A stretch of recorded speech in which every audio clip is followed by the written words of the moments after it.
가 부딪힘에 집이 곧 무너져 파괴됨이 심하니라 하시니라. 아멘. 누가복음 6장 39절부터 49절 읽었는데요. 자, 먼저 오늘은 마태복음 이야기를 조금 하고 넘어가도록 하겠습니다. 마태복음에는 예수님의 설교가 이제 5편이 담겨져 있는데요. 그 중에서 예수님의 가르침의 핵심이 되는 것은 마태복음 5장부터 7장까지 나오는 산상설교라고 할 수가 있습니다. 여러분 기억하시겠습니다만 예수님의 산상설교는 이렇게 시작되는데요. 마태복음 5장 1절부터 3절을 한번 같이 읽어보겠습니다.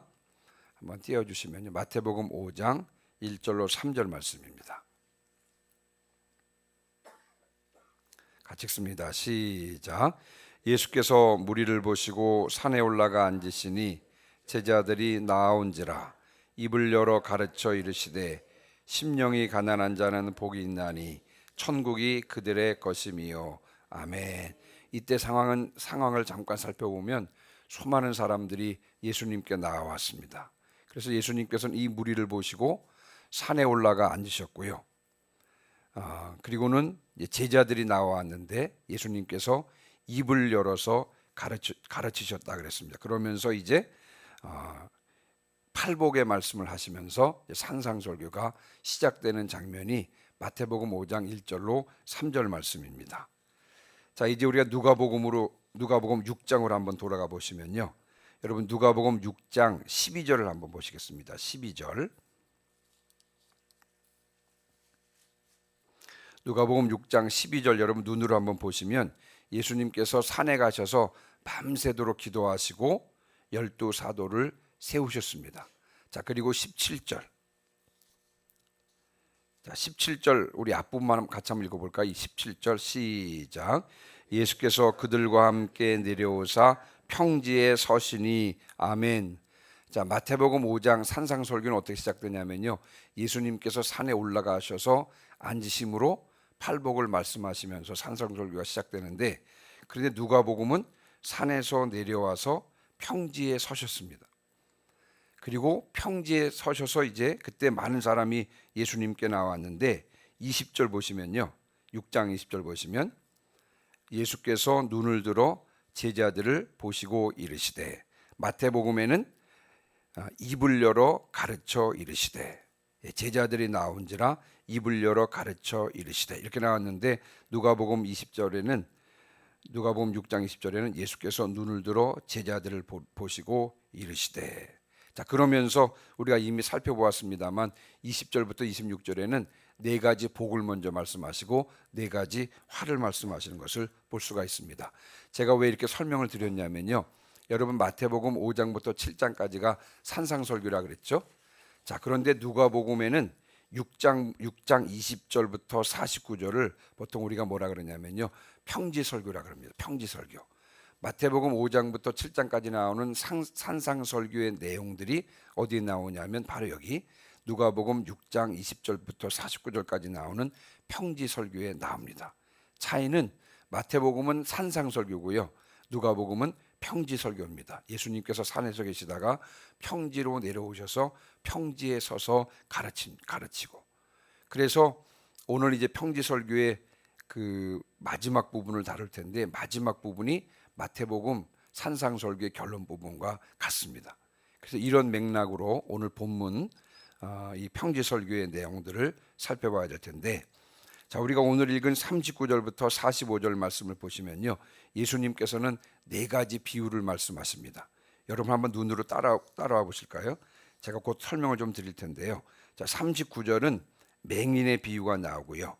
그 다음에 40절에는 제자와 선생의 비유가 나오고, 자, 41절부터 42절, 41절 42절에는 티와 들보의 비유가 나오고 43절부터 45절에는 나무와 열매의 비유가 나오고, 그리고 46절부터 49절까지가 평지설교의 결론이 나옵니다. 말씀드린 대로 이 평지설교의 결론은 산상설교의 결론과 같습니다. 자, 그러면 이제 네 가지 비유를 살펴볼 텐데 우리가 이 예수님의 네 가지 비유를 살펴보면 내용만 제가 간단하게 말씀을 드리면서 이 비유를 누구에게 말씀을 했을까? 예수님께서 네 가지 비유를 말씀하셨는데 이 비유의 대상이 누굴까? 누구에게 이 비유를 말씀하셨을까? 이것을 생각해 보시면서 비유의 말씀을 보도록 하겠습니다. 자, 39절입니다. 자, 첫 번째 비유인데요. 39절 같이 읽습니다. 시작.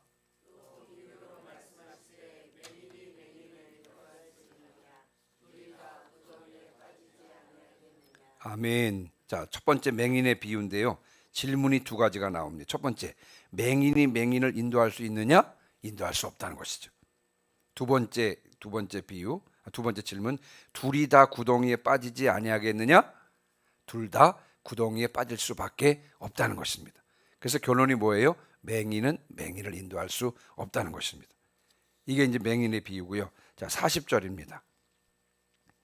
자, 40절도 같이 읽습니다. 시작. 제자가 그 선생보다 높지 못하나 무릇 온전하게 된 자는 그 선생과 같으리라. 아멘. 제자와 선생의 비유입니다. 자, 제자는 선생의 가르침을 받잖아요. 제자는 선생의 가르침을 받으니까 여러분, 제자는 선생보다 못할 것입니다. 그렇죠? 비록 제자가 선생의 가름을 온전히 쫓는다 할지라도 선생 그 이상이 되지는 못한다고 하는 것입니다. 이것이 선생과 제자와 선생의 비유고요. 자, 41절 42절입니다. 자, 41절 42절은 제가 읽습니다. 어찌하여 형제의 눈 속에 있는 티는 보고 내 눈 속에 있는 들보는 깨닫지 못하느냐? 너는 내 눈 속에 있는 들보를 보지 못하면서 어찌하여 형제에게 말하기를 형제여 나로 내 눈 속에 있는 티를 빼게 하라 할 수 있느냐? 의식하는 자여 먼저 내 눈 속에서 들보를 빼라. 그 후에야 내가 밝히 보고 형제의 눈 속에 있는 티를 빼리라. 예. 흔히들 자신의 눈 속에 있는 큰, 여기서 말하는 들보는 대들보를 말하는 것이죠. 큰 대들보는 깨닫지 못하고 다른 사람의 눈 속에 있는 작은 티는 본다고 하는 것입니다. 자신의 눈 속에는 큰 대들보가, 어떻게 이 눈 속에 큰 대들보가 들어갈 수 있겠습니까만 비유의 말씀입니다.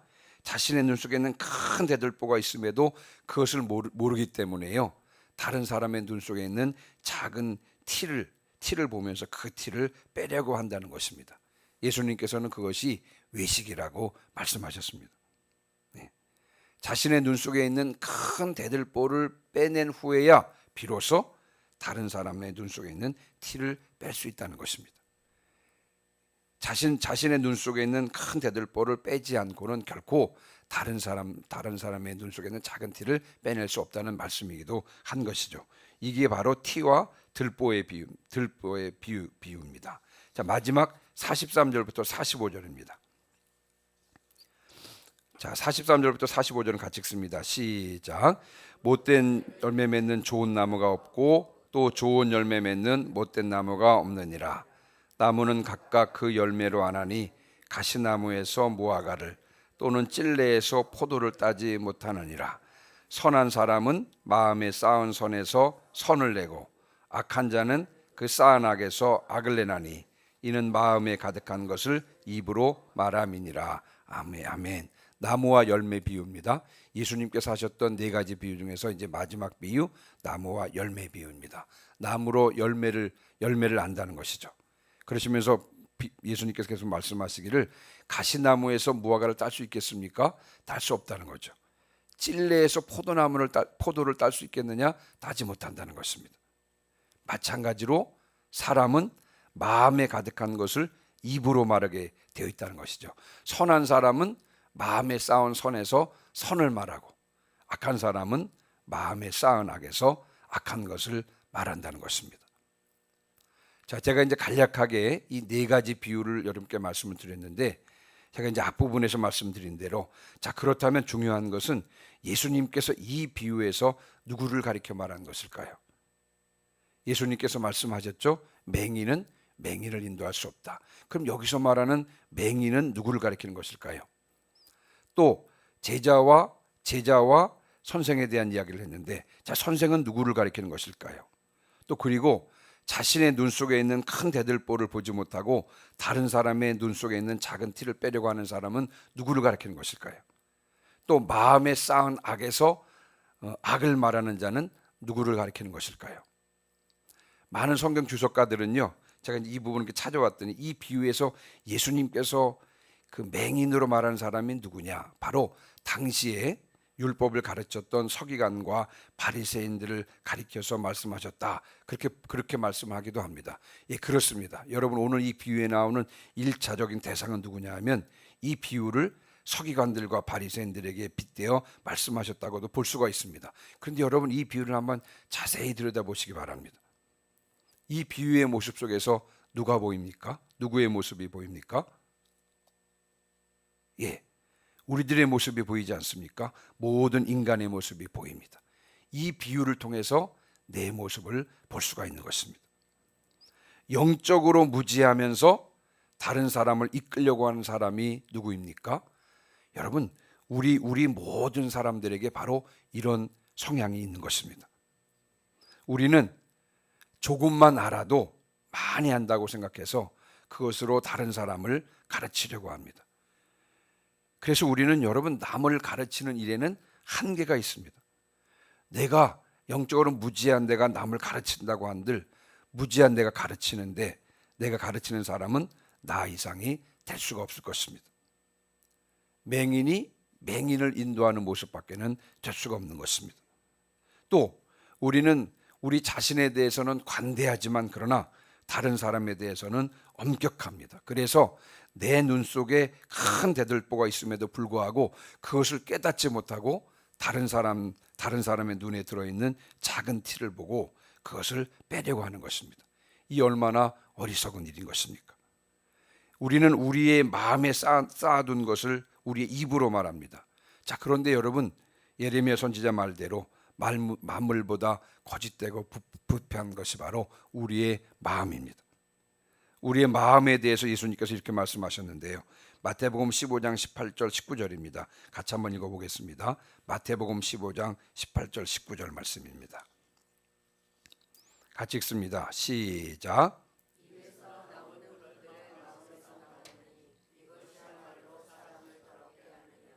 마음에서 나오는 것은 악한 생각과 살인과 간음과 음란과 도둑질과 거짓 증언과 비방이니 이런 것들이 사람을 더럽게 하는 것이요 더럽게 하지 못하느니라. 아멘. 우리의 마음에 쌓은 것을 우리가 말을 하게 되는데 우리는 우리 입에서 나오는 말로 여러분 사람들을 속이고 또 비방하고 또 상처를 주고 의욕을 꺾기도 하고요. 또 자신을 과장하기도 하고 높이기도 하고 자신을 속이기도 하는 것입니다.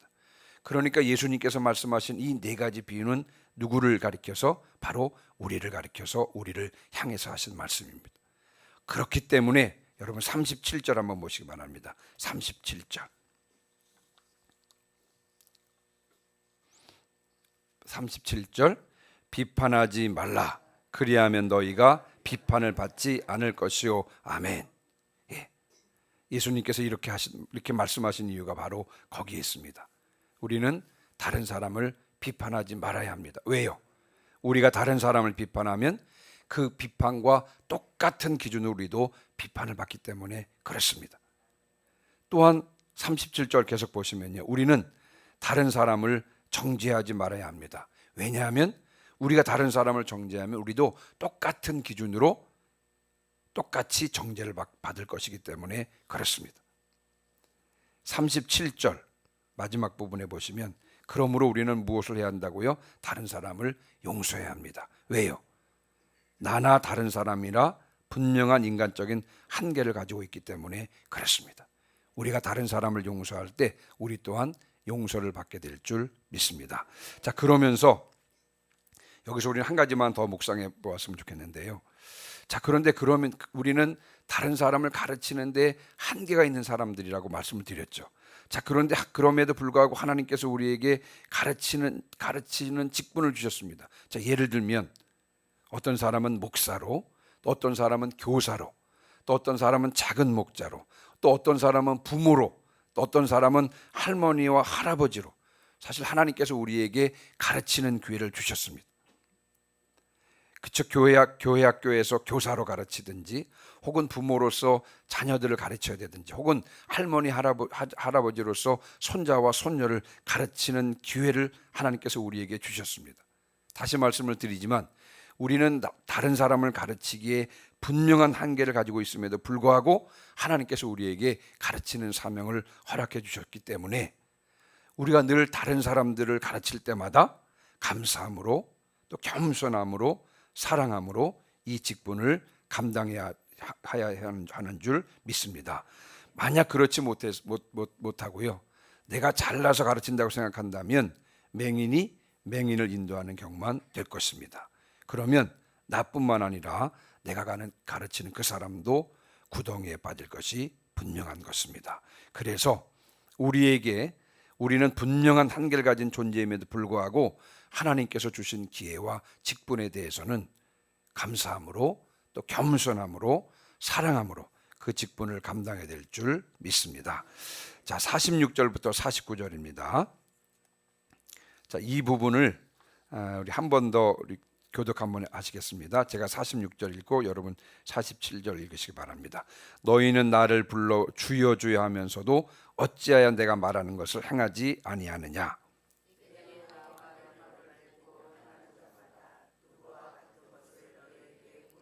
집을 짓되 깊이 파고 주추를 반석 위에 놓은 사람과 같으니 큰 물이 나서 탕류가 그 집에 부딪히되 잘 지었기 때문에 능히 요동하지 못하게 하였거니와.